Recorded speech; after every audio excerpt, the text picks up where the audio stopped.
Hey everyone, Mike Klingler here. Just want to give you a quick update. If you're having issues logging in or with any other aspects of the Digital World Exchange site, this explains why. We just got an email, they're updating it. It says, hey everyone, we are currently doing updates to the website to handle the number of users trying to sign in and register. You guys may have heard, last I heard, they had over 600,000 people, and I think it was growing, so it's probably much bigger who registered. So, a pretty extraordinary load, because the update will take about 24 to 48 hours and the site may be down for a bit.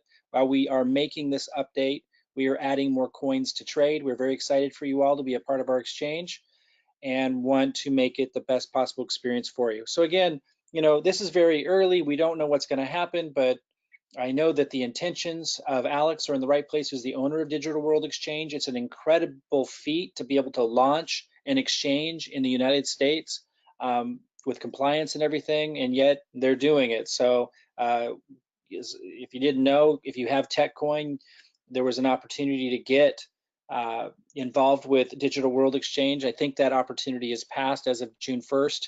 I haven't heard different, but if you were a part of that, you may want to subscribe to this video because I'm going to keep giving you updates as I hear more. And I just wanted to let you guys know that there was issues for the next 24 to 48 hours that are planned as they update the site in case you bought tokens or you tried to do something and the site wasn't working the way you wanted it to. You're having trouble logging in like I was about an hour ago. Now we know why. They're updating the system. So give it 24 to 48 hours. I'm recording this on June 2nd, which is Saturday. So unless we hear another update, we should, according to this, expect it to all be working well by Monday evening or Tuesday.